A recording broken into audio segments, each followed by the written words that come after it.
आपके साथ अदिति मिश्रा।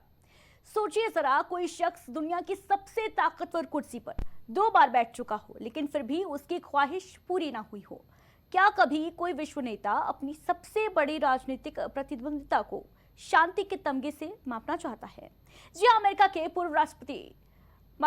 अमेरिका के राष्ट्रपति डोनाल्ड ट्रंप ठीक इसी चाह में आज दुनिया भर में सुर्खियां बटोर रहे हैं। उनकी ख्वाहिश है कि जैसे बराक ओबामा को नोबेल शांति पुरस्कार मिला, वैसे ही इतिहास उन्हें भी याद करे। लेकिन सवाल यह है कि क्या ट्रंप सचमुच शांति के दूत हैं या फिर सिर्फ ओबामा के आगे निकलने की जिद? देखिए रिपोर्ट। अमेरिका के इतिहास में अब तक सिर्फ 4 राष्ट्रपतियों को नोबेल शांति पुरस्कार से नवाजा गया है। D Roosevelt, Woodrow Wilson, Jimmy Carter और बराक ओबामा। अब अमेरिकी राष्ट्रपति ट्रंप की ख्वाहिश है कि वो भी इस एलिट लिस्ट में शामिल हो। कई रिपोर्ट्स की माने तो उन्होंने नॉर्वे के वित्त मंत्री को फोन करके खुद ही नोबेल दिलवाने की मांग कर डाली। उनके इस चाहत को पाकिस्तान और इजराइल जैसे देशों का समर्थन भी खुलकर मिल रहा है, जिसने ट्रंप की उम्मीदों को और हवा दी है। इसके साथ ही डोनाल्ड ट्रंप ने अजरबैजान के राष्ट्रपति और आर्मेनिया के प्रधानमंत्री के बीच व्हाइट हाउस में शांति और आर्थिक समझौता करवाया। इस समझौते के बाद आर्मेनिया के प्रधानमंत्री ने उसी टेबल पर डोनाल्ड ट्रंप को नोबेल के लिए आधिकारिक तौर पर रिकमेंडेशन दे दिया।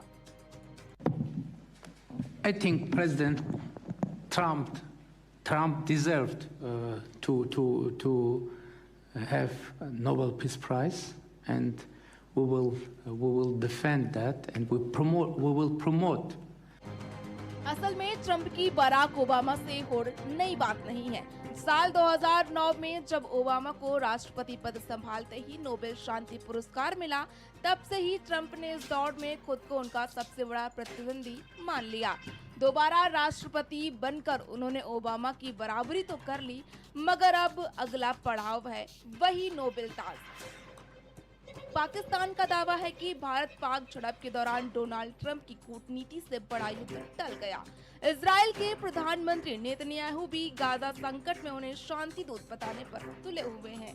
यहाँ तक कि इजरायली अमेरिकी प्रोफेसर ने गाजा से बंधक छुड़ाने में उनकी भूमिका को अद्वितीय बताते हुए नामांकन भेज दिया है। व्हाइट हाउस की प्रेस सेक्रेटरी कैरोलिन लिविट का दावा है कि सत्ता में लौटने के बाद ट्रंप ने लगभग हर महीने कोई न कोई युद्ध विराम कराया है। भारत के पहलगाम आतंकी हमले के बाद ऑपरेशन सिंदूर में भारत पाकिस्तान तनाव को युद्ध से शांति की ओर मोड़ना इसका बड़ा उदाहरण बताया गया है। भारत पाकिस्तान के सीज फायर का क्रेडिट डोनाल्ड ट्रंप 20 बार से अधिक ले चुके हैं, जबकि भारत सरकार लगातार इस बात को सिरे से खारिज कर रही है। दुनिया के किसी भी नेता ने भारत के ऑपरेशन रोकने के लिए नहीं कहा।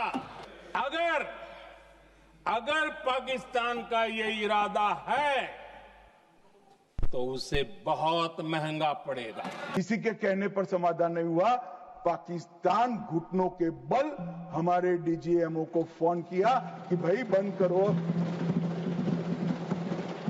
पहले से हमारा मकसद युद्ध का नहीं था, न पाकिस्तान के अवाम को हम नुकसान करना चाहते थे। मोदी जी ने तुरंत कहा कि अगर पाकिस्तान रोकता है तो रोक लीजिए। प्रधानमंत्री मोदी ने राष्ट्रपति ट्रंप को स्पष्ट रूप से कहा कि इस पूरे घटनाक्रम के दौरान कभी भी किसी भी स्तर पर भारत अमेरिका ट्रेड डील या अमेरिका द्वारा भारत और पाकिस्तान के बीच मध्यस्थता जैसे विषयों पर बात नहीं हुई थी। सैन्य कार्रवाई रोकने की बात सीधे भारत और पाकिस्तान के बीच दोनों सेनाओं की एग्जिस्टिंग चैनल्स के माध्यम से हुई थी और पाकिस्तान के ही आग्रह पर हुई थी।